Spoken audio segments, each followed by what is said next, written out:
생명을 탄생시키고 유지하는 데 가장 중요한 것은 무엇일까요? 바로 물입니다. 최초의 생명은 물에서 태어났고 이 지구상의 모든 동식물의 몸은 대부분은 물로 이루어져 있습니다.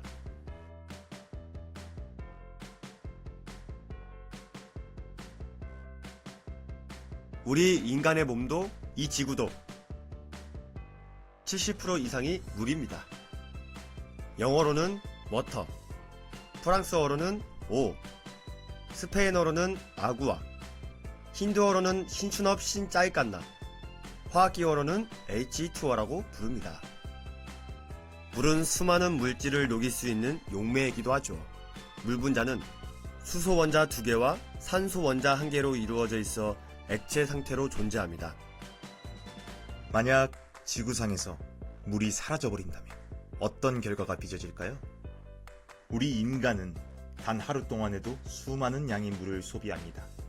얼굴과 몸을 씻는 데에도 물을 사용하고 단 한 잔의 커피를 마실 때에도 심지어 용변을 보고 나서도 물을 소비하죠. 말 그대로 물 쓰듯 물을 쓰고 나면 그렇게 쓰고 버린 물이 쓰레기 폐기되듯 폐기되어 버려진다면 얼마 지나지 않아 물은 이 지구상에서 바닥이 날 것입니다.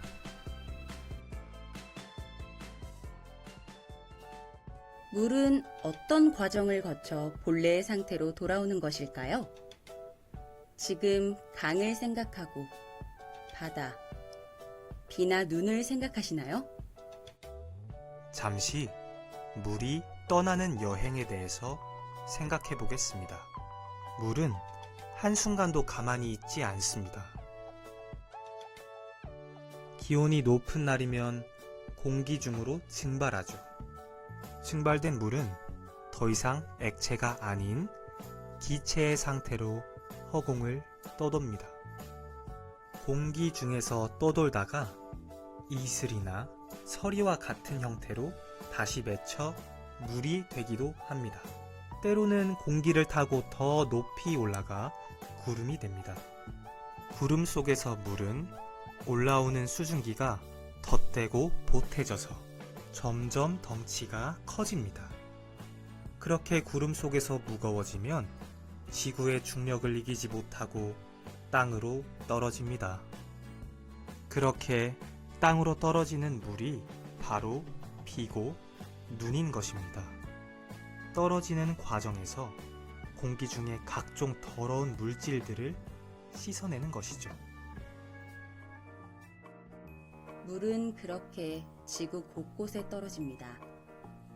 땅으로 스며든 물은 나무 뿌리가 빨아들어 줄기를 따라 이파리와 꽃, 열매를 피우고 맺히게 합니다. 땅 속에서 흘러 샘물로 솟아오르기도 합니다. 샘물은 시내가 되고 강으로 흘러 바다로 나아갑니다. 우리 인간이나 동물이 마시는 물 역시 용변이나 땀으로 배출되어 결국엔 드넓은 바다에서 하나가 되는 거죠. 하나가 되는 동시에 증발하여 구름이 되고 비나 눈이 되어 땅에 떨어지는 동시에 샘물로 흐르고 꽃을 피우고 제 목마름을 채워주고 강으로 바다로 흐르고 출렁이는 것입니다. 우리는 여행이라도 가려고 하면 아무리 저렴한 항공기 티켓을 산다 해도 비용이 발생합니다. 그런데 물이 떠나는 여행은 공짜일까요? 그렇지 않습니다. 물도 여행을 떠나는 데에는 비용이 발생합니다. 물이 떠나는 여행에 필요한 것은 열에너지입니다. 열이 모여 온도가 올라가야 수증기가 되어 공중으로 떠오르고 구름이 된다는 얘기죠. 구름이 된 물이 다시 비나 눈이 되어 떨어지려 해도 열을 방출해 수증기가 물방울로 변신을 완료해야 가능한 것입니다. 더구나 인간의 활동으로 또 다른 화학물질이 섞인 물은 정화라는 과정을 인위적으로 거쳐야 생명의 에너지원으로 그 기능을 충실히 수행할 수 있는 것입니다. 그 물이 여행을 마치고 본래의 깨끗한 모습으로 돌아오기까지 시간이 걸린다면 우리 인간은 물 부족으로 어려움을 겪을 수밖에 없는 것입니다.